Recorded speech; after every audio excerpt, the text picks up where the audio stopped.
Assalamualaikum warahmatullahi wabarakatuh. Bertemu lagi dengan saya di channel Jeritan Misterius. Pada kesempatan kali ini, saya akan membawakan kisah misteri yang berjudul Keluarga Pemelihara Tuyul. Seperti apa kisahnya? Namun sebelum kita masuk ke dalam ceritanya, nama dan tempatnya disamarkan semua ya. Dan tak perlu kita berlama-lama lagi. Langsung saja, mari kita simak ceritanya. Kali ini saya akan membawakan kisah yang sempat membuat warga di kampungku menjadi resah. Pada sekitar tahun 2011. Ya, kampungku berada di kota Probolinggo. Saat itu aku masih posisi liburan kuliah atau proses pengerjaan skripsi, yang mana lebih banyak waktuku berada di rumah orang tua daripada di kosku di Jember. Singkat cerita, aku di rumah orang tuaku, tinggal bersama mama, papa tiriku, dan juga adik kandungku. Papa tiriku ini memiliki usaha jual beli mobil bekas, yang notabene agak sering menyimpan uang kas di rumah. Uang kas itu dari hasil penjualan mobil yang diacarakan selepas maghrib, yang mana tidak sempat kita setorkan ke bank hari itu juga. Ya, karena kita tinggal di kota kecil, yang mana perputaran uang cash lebih banyak daripada uang non-fisik atau via transfer rekening. Apalagi saat itu masih sekitar tahun 2011. Waktu itu seingatku ada pembeli mobil bekas yang sudah deal sekitar pukul 9 malam, yang datang ke rumah dengan membawa uang cash 100 sekian puluh juta. Dan karena bank sudah tutup, nantinya uang itu kita simpan di berangkas di kamar mama. Baru keesokan harinya, kita setorkan ke bank. Sebelum kita simpan, aku, mama, dan papaku menghitungnya bergantian dan mengecek ulang jumlah uang tersebut. Kondisi uang memang terbendel oleh band dari bank setempat. Namun tetap kita buka bendel-bendel itu dan kita hitung ulang. Lalu kita ikat dengan karet satu persatu untuk yang pecahan 100.000. Setelah semua pas, baru kita simpan di berangkas di dalam lemari kamar mamaku. Keesokan harinya, saat papaku menyetorkan uang itu ke bank, ternyata beberapa bendel ada yang kurang nominalnya. Totalnya kurang 400.000 atau 4 lembar uang nominal 100 ribuan. Mendapati hal seperti itu, dia mengonfirmasi mamaku untuk memberitahu bahwa hitungan di 4 bendel itu kurang masing-masing 1 lembar. Mereka mengira memang kita yang salah menghitung, karena semalam kita baru menghitung saat sudah larut malam. Namun beberapa hari kemudian, ada sisa uang cash yang di dalam berangkas itu, yang jumlahnya berkurang lagi. Kali ini ada 2 bendel uang yang jumlahnya berkurang. Nominal 100.000 2 lembar. Aku pun dikonfirmasi oleh mamaku, dengan nada sedikit menuduh, karena hanya aku, mama, dan papa yang tahu kombinasi berangkas di kamar mama. Aku menyanggah. Lah, kapan aku masuk kamar mama? Sanggahku. Keesokan harinya lagi dan lagi, ada bendelan uang yang berkurang 1 lembar dengan nominal yang sama. Sekali lagi aku ditanya oleh mamaku. Aku masih menyangkal, karena aku seharian juga keluar rumah dan baru pulang habis maghrib, yang mana mamaku sudah berada di kamarnya. Sampai keesokan harinya, merasa ada yang tidak beres. Uang cash di berangkas tersebut dikeluarkan semua dan lalu dihitung ulang, lalu di staples setiap 1 juta dan tetap diikat karet dalam 1 bendel 10 juta. Jadi dalam 1 bendel terdapat 10 staples. Namun besoknya lagi, masih ada uang yang hilang sebesar 200.000 dan ikatan bendel karet serta yang terstaples masih sangat rapi. Setelah kejadian itu berulang-ulang, kita bertiga merasa kalau kejadian hilangnya uang cash beberapa kali dalam seminggu itu bukan karena perbuatan kita bertiga, bukan manusia yang mencuri, tapi ada kemungkinan terdapat uang balen atau uang balik. Uang balen atau uang balik di sini adalah uang yang telah dilakukan ritual tertentu.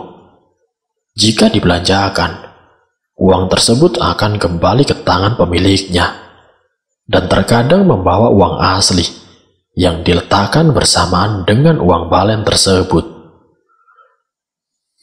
Siang itu karena posisi gabut di rumah, aku memutuskan untuk membeli gorengan dan juga minuman di warung Mbak Mina yang berada di depan rumahku. Aku memesan beberapa ote-ote gorengan dan es, sambil mengobrol ringan dengan si Pipit, anak dari Mbak Mina. Tidak lama ada tetanggaku Mbak Ani yang juga ikut mengobrol. Di tengah obrolan ringan itu, si Pipit membuka obrolan. Kalau Bu RT habis kehilangan uang 2 kali dalam 2 hari yang beruntun, Bu RT curiga bahwa ada tuyul yang masuk rumah dia. Setelahnya Mbak Ani menanggapi obrolan Pipit itu dengan mengatakan bahwa 2 hari yang lalu suami Mbak Ani juga telah kehilangan uang 100.000. Iya Pit, suamiku juga kehilangan uang loh. Jadi dia kan habis pulang dari trayek Bali Probolinggo. Itu uang bayaran dari majikannya itu hilang 100.000. Dan itu juga 1 lembar di dompet dia. Jadi hanya sisa beberapa lembar uang 50 ribuan doang, ujar Mbak Ani.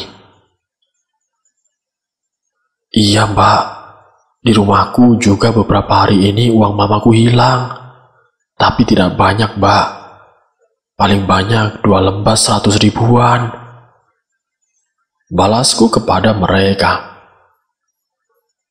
Aku curiga itu perbuatan tuyul, Ndra. Lah ini yang hilang juga sama-sama uang nominal 100 ribuan, kata Mbak Ani. Aku sih tidak curiga kalau itu perbuatan tuyul. Aku malah curiga itu adalah uang balen, ujarku menjelaskan.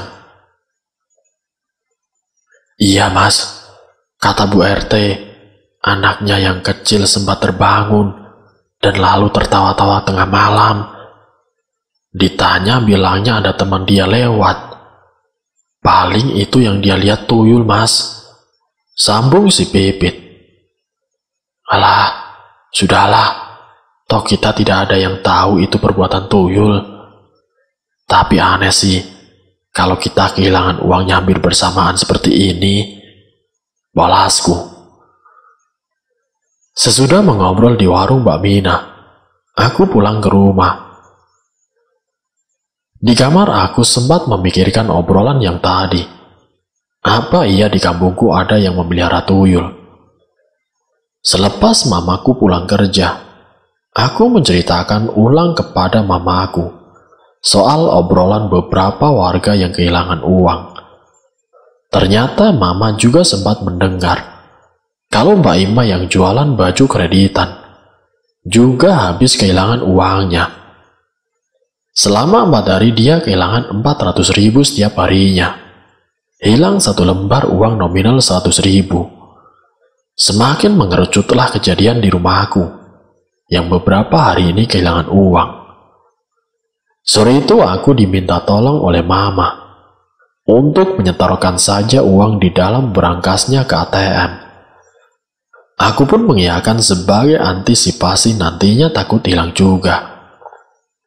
Mama juga meminta tolong kepada aku untuk menukarkan nominal 100 ribuan menjadi 50 ribuan, juga dari uang di dompetnya.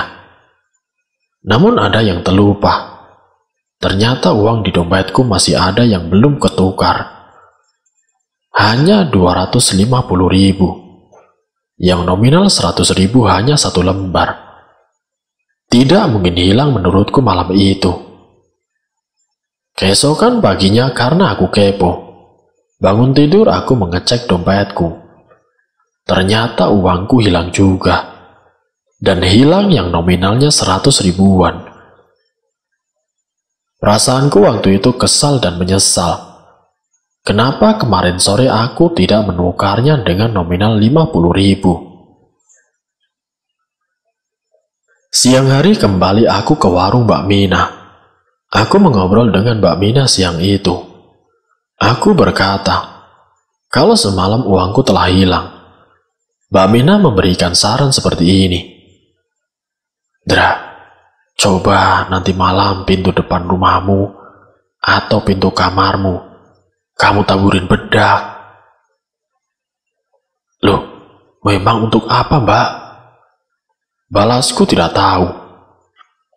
Nanti kalau ada maling atau tuyul yang masuk, siapa tahu ada jejaknya. Jawabnya sambil sedikit terkekeh.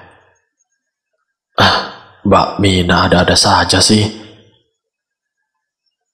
Tidak lama kemudian, Mbak Ani kembali bergabung di warung Mbak Mina. Kita memakan gorengan dan mengobrol lumayan lama waktu itu. Dan sejurus kemudian ada tetanggaku yang lewat di depan rumahku. Mbak Cahaya yang lewat dengan menenteng kresek kecil. Dari mana, Mbak? Sini mampir warungku. Sapa Mbak Mina. Ini dari warung depan pertigaan. Habis beli susu kaleng. Jawab Mbak Cahaya. Mampir sini, Mbak. Ini gorenganku baru matang. Ujar Mbak Mina lagi. Bentar ya, Mbak. Saya ambil uang dulu. Soalnya tidak bawa dompet. Duitnya sudah habis buat beli susu. Anakku seharian habis 2 kaleng, Mbak. Ucap Mbak Cahaya, seraya meninggalkan kami bertiga. Jiwa rumpi si Mbak Mina dan juga Mbak Ani kini telah mulai. Dia menggibah dengan Mbak Mina. Min, itu si Cahaya kan anaknya yang kecil belum ada setahun. Masa iya? Katanya sehari minum susu kental manis kalengan sampai habis 2 kaleng sehari. Iya sih, anaknya yang pertama baru umur 5 tahun. Ujar Mbak Ani. Iya ya, Mbak. Mas yo sombong, kok nggak rasional? Balas Mbak Mina. Iya, Min. Mana si Cahaya iku kurus sekali. Kering kerontang gitu ya sekarang.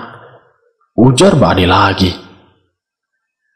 Oh Mbak Ani, kalau kurus seperti itu, mungkin tidak keluar asinya. Makanya kan dia beli susu kental manis buat anaknya. Jawab Mbak Mina. Aku pun asal menyeletuk. Palingan dia punya ingon-ingon. Apa mungkin dia punya tuyul ya, Mbak? Tidak kuat nyusuin. Makanya sampai kurus seperti itu. Mana sampai beli 2 kaleng setiap harinya. Lanjutku sambil tertawa. Bisa jadi, Londra.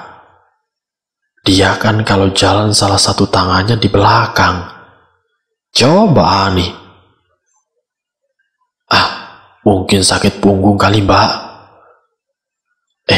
Tapi aku curiga sama si Cahaya itu. Dia setiap azan maghrib selalu keluar rumah. Seperti wajib setiap harinya. Harus keluar pas azan maghrib. Mana rumahnya juga tutupan kan? Ujar Mbak Ani. Sudah. Jangan ngerasain orang terus, Mbak. Nanti hilang lagi duit sampean. Baru sampean kapok. Jawabku sambil tertawa. Aku pun menyudahi obrolan siang itu. Aku pun segera membayar beberapa gorengan dan es yang kumakan di warung Mbak Mina. Aku segera pulang setelahnya. Sesampainya di kamar, aku kepikiran dengan obrolan yang di warung tadi. Apakah benar Mbak Cahaya yang mempunyai peliharaan tuyul? Sorenya aku bercerita kepada Mama tentang obrolan tadi siang. Mamaku baru ingat kalau ibu dari Mbak Cahaya dulunya pernah ikut pesugihan. Itu disampaikan yang bersangkutan langsung kepada ibu-ibu. Kebetulan teman mencari pesugihan itu juga tetangga kami, Bu Yati namanya. Bu Yati awalnya menceritakan kalau dirinya dan ibu Mbak Cahaya sampai kemana-mana mencari pesugihan. Salah satunya ke Gunung Lamong di Lumajang dan Gunung Kawi di Malang. Namun menurut mereka, pesugihan yang mereka lakukan tidak berhasil. Bahkan hutang-hutang mereka bertambah banyak. Namun itu dulu. Sedangkan sekarang rumah induk yang ditempati oleh Mbak Cahaya beserta suami dan ibunya kini sudah bisa dikatakan sangat bagus. Tembok depan rumahnya dipasangi keramik hijau sampai setinggi atap. Untuk bagian dalam rumahnya, aku tidak tahu, karena rumahnya jarang terbuka setiap waktu. Kaca jendelanya juga berwarna hitam, dan gorden lebih sering menutup. Mbak Cahaya sendiri memiliki 2 motor dan 1 mobil di rumahnya. Dia tidak bekerja. Ibunya hanya berjualan kelapa di pasar. Dan suaminya Mbak Cahaya hanya seorang montir di bengkelnya sendiri. Bengkel motornya pun juga tidak pernah terlihat ramai. Ya, kami awalnya sama sekali tidak menaruh curiga terhadapnya. Sore itu aku dan Mama membahas keluarga itu di teras rumahku. Menjelang azan maghrib berkumandang, seketika Mbak Cahaya beserta suaminya berboncengan melewati rumah kami. Mereka mengendarai motor Vario 125. Namun yang aneh, Mbak Cahaya seperti duduk berjauhan dengan suaminya. Sedangkan suaminya duduk di jok dengan posisi agak ke depan. Di antara keduanya ada spek kosong yang lumayan luas. Aku memandangnya dengan aneh. "Mah, itu Mbak Cahaya kok boncengannya jauh-jauhan ya?" "Ah, kamu ini, sudah. Jangan ngibain orang. Biarkan saja," jawab mamaku. "Maksudku, aku bukan mengira mereka berantem, Ma. Seperti boncengin seseorang, Ma.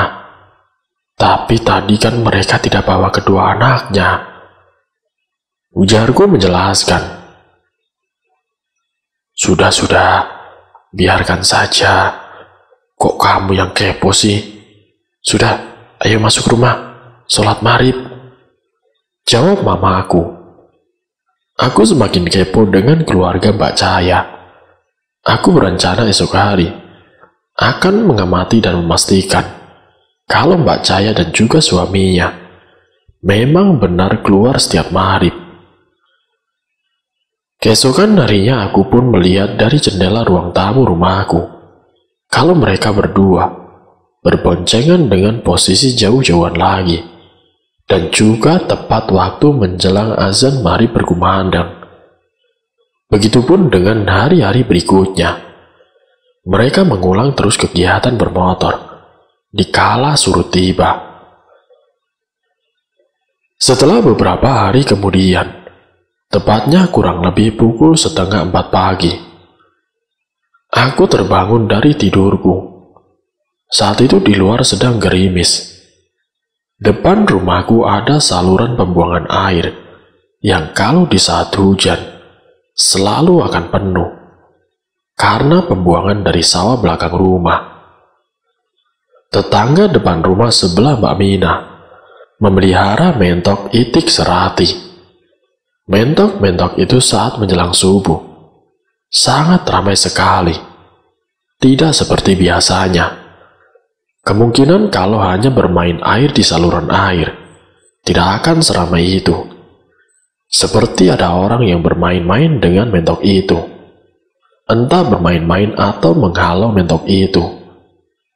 Karena aku penasaran, aku melihat lewat jendela kamar di depan. Ternyata benar. Ada anak kecil yang lagi bermain-main mengejar mentok itu. Aku tidak merasa ada yang aneh sebelumnya. Mungkin karena aku masih baru bangun saat itu. Namun sejurus kemudian, akalku mulai menangkap sinyal aneh. Anak siapa yang bermain di luar rumah jam segini? Dan aku curiga kalau itu adalah tuyul. Segera aku menuju kamar mamaku, membangunkannya dan mengatakan, "Ma, bangun ma, ada tuyul di halaman depan ma."